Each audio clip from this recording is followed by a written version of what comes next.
Iran ಮೇಲೆ America bomber ದಾಳಿಗೆ ಸಂಬಂಧಪಟ್ಟಂತ ಮಾಹಿತಿ. ನಾವು ಪ್ರತಿಕಾರದ ದಾಳಿಗೆ ಸಿದ್ಧ ಇದ್ದೀವಿ. ನೋಡಿ, ಪ್ರತಿಕಾರದ ಮಾತುಗಳು ಇನ್ನೂ ಬಿಡ್ತಾ ಇಲ್ಲ ಇರಾನ್ನಿಂದ ಅಮೆರಿಕಕ್ಕೆ ಮತ್ತೆ ಎಚ್ಚರಿಕೆ ರವಾನೆ ಆಗಿದೆ. ನಾವು ರಿಟಾಲಿಯೇಟ್ ಮಾಡೇ ಮಾಡ್ತೀವಿ ಅಂತಿದ್ದಾರೆ. ಅಮೆರಿಕದ ನೌಕಾಪಡೆ ಹಡಗುಗಳ ಮೇಲೆ ಕ್ಷಿಪಣಿಯನ್ನು ಪ್ರಯೋಗಿಸ್ತೀವಿ. ಬ್ರಿಟಿಷ್, ಜರ್ಮನ್, ಫ್ರೆಂಚ್ ಹಡಗುಗಳಿಗೆ ಹಾರ್ಮೋಸ್ ಜಲಸಂಧಿಯನ್ನ ಮುಚ್ತೇವೆ.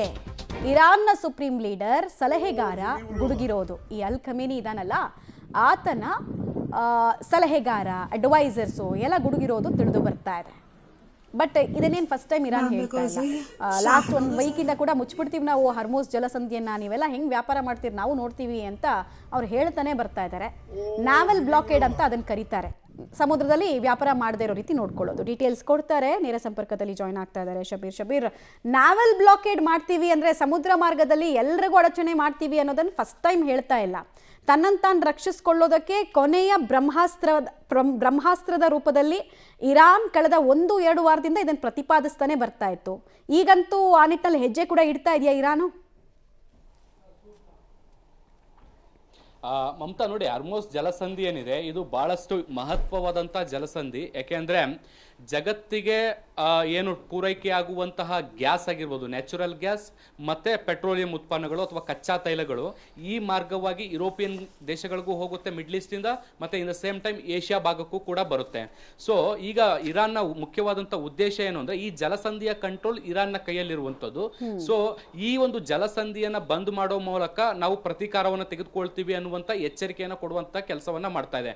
ಮುಖ್ಯವಾಗಿ ಅಲ್ಲಿ ಪರ್ಟಿಕ್ಯುಲರ್ ಆಗಿ ಹೇಳ್ತಾ ಇರುವಂತದ್ದು ಈ G7 ದೇಶಗಳು ಅಂತ ಏನ್ ಗುರುತಿಸ್ಕೊಂಡಿದ್ದಾವೆ, ಈ ಹಿಂದೆ ಇಸ್ರೇಲ್ಗೆ ಸಪೋರ್ಟ್ ಏನ್ ಮಾಡಿದ್ವು ಆ ದೇಶಗಳನ್ನ ನಿರ್ಬಂಧ ಮಾಡುವಂಥದ್ದು ಒಂದು.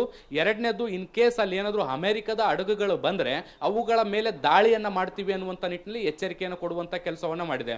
ನೋಡಿ, 15-20% ನ್ಯಾಚುರಲ್ ಗ್ಯಾಸ್ ಮತ್ತೆ ಪೆಟ್ರೋಲಿಯಂ ಉತ್ಪನ್ನಗಳು ಇದೇ ಮಾರ್ಗದ ಮೂಲಕ ಜಗತ್ತಿನ ಬೇರೆ ಬೇರೆ ದೇಶಗಳಿಗೆ ರವಾನೆ ಆಗುತ್ತೆ ಹಡಗುಗಳ ಮೂಲಕ. ಸೊ ಅವುಗಳನ್ನ ಎಲ್ಲವನ್ನು ಕೂಡ ನಿಲ್ಲಿಸಿದ್ರೆ ಎಲ್ಲಾ ಕಡೆಯೂ ಕೂಡ ಒಂದಿಷ್ಟು ಅಂತಾರಾಷ್ಟ್ರೀಯ ಮಟ್ಟದಲ್ಲಿ ನಡೆಯುವಂತ ಟ್ರೇಡ್ ಏನಿದೆ ಅದು ದೊಡ್ಡ ಮಟ್ಟದ ಇಂಪ್ಯಾಕ್ಟ್ ಆಗುವಂತ ಸಾಧ್ಯತೆಗಳಿದಾವೆ. ಒಂದು, ಕೇವಲ ನ್ಯಾಚುರಲ್ ಗ್ಯಾಸ್ ಮತ್ತೆ ಪೆಟ್ರೋಲಿಯಂ ಉತ್ಪನ್ನಗಳು ಮಾತ್ರ ಅಲ್ಲ, ಒಂದು ದೇಶದಿಂದ ಮತ್ತೊಂದು ದೇಶಕ್ಕೆ ಹೋಗಬೇಕಾದಂತಹ ವಸ್ತುಗಳು ಟ್ರೇಡ್ ಏನಾಗುತ್ತೆ, ವ್ಯಾಪಾರ ವಹಿವಾಟುಗಳು, ಅದಕ್ಕೂ ಕೂಡ ಇದೇ ಜಲಸಂಧಿಯನ್ನ ಬಳಕೆ ಮಾಡ್ಕೊಳ್ಳಾಗುತ್ತೆ. ಸೊ ಇದನ್ನ ಬಂದ್ ಮಾಡೋದ್ರಿಂದ ಬಹಳ ದೊಡ್ಡ ಪ್ರಮಾಣದ ಆರ್ಥಿಕ ಹೊಡೆತ ಜಗತ್ತಿನ ಮೇಲೆ ಬೀಳುತ್ತೆ.